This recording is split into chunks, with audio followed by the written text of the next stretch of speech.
ये वो रास्ता है जिसके माध्यम से आप इंटरव्यू रूम में पहुंचेंगे।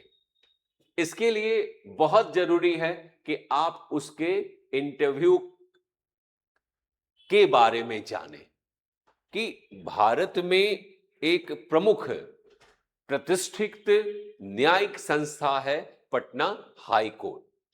और पटना हाई कोर्ट में आप जब स्टेनोग्राफर के रूप में चयनित होते हैं तो स्टेनोग्राफर एक ऐसा पद होता है जिसे स्टेनोग्राफी के साथ साथ कुछ ऐसे गुणों को साथ में लेकर के जाना पड़ता है जिसकी अपेक्षा एक जज या एक वकील आपसे कार्यालय में उम्मीद करता है। वही नहीं, गवाह भी उम्मीद करता है कि जो जो शब्द आपके द्वारा, जज के द्वारा या वकील के द्वारा या उसके द्वारा बोले गए हैं, उसका शब्द बाय शब्द आप उसको लिखते हैं या कहीं कुछ मिस कर जाते हैं।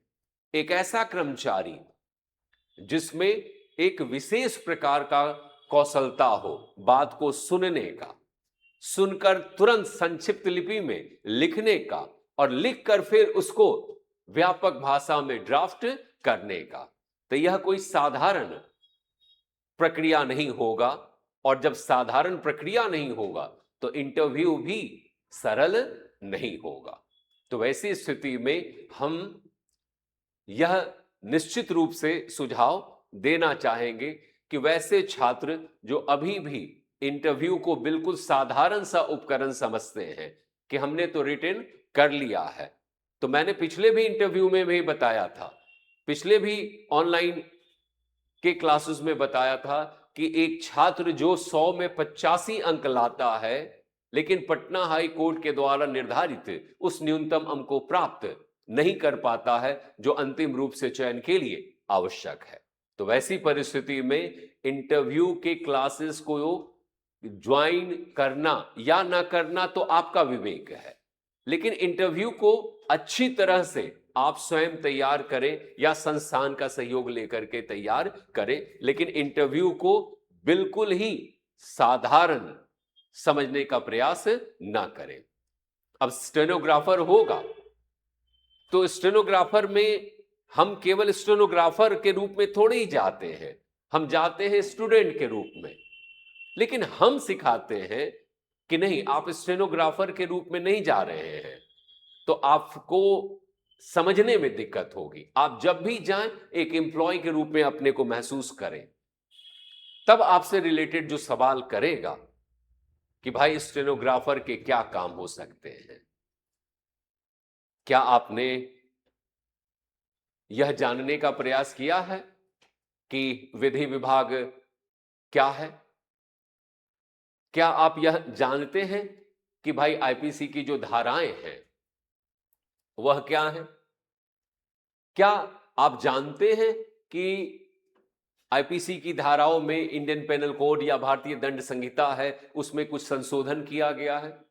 भारतीय दंड संहिता में जो पहले 511 धाराएं थी उसमें परिवर्तन किया गया है।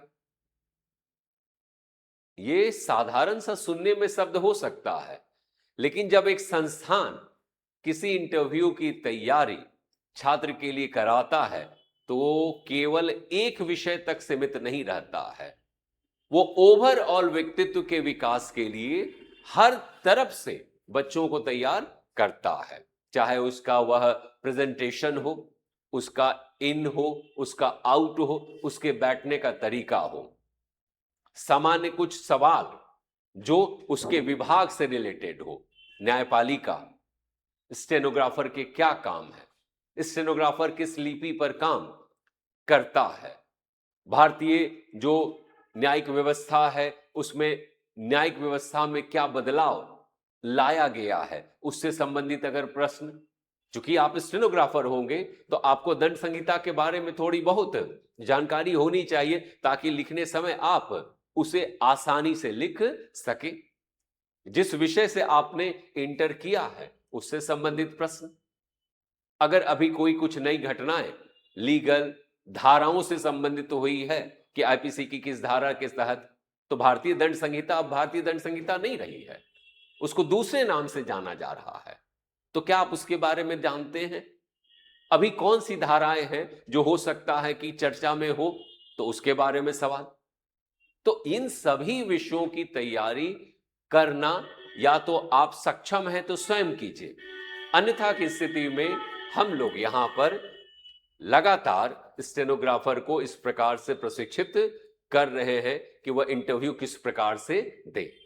और इंटरव्यू देने के लिए हम लोग फिर एक नया बैच जो है वह नेक्स्ट सैटरडे को प्रारंभ कर रहे हैं। वैसे इच्छुक छात्र जो इंटरव्यू की तैयारी करना चाहते हैं वह सैटरडे को दिन में 1 बजे संस्थान से संपर्क करके उसके बारे में विशेष जानकारी प्राप्त कर सकते हैं और इंटरव्यू को पूर्ण करके अपने लिए एक पद को न्यायालय में सुरक्षित कर सकते हैं। धन्यवाद।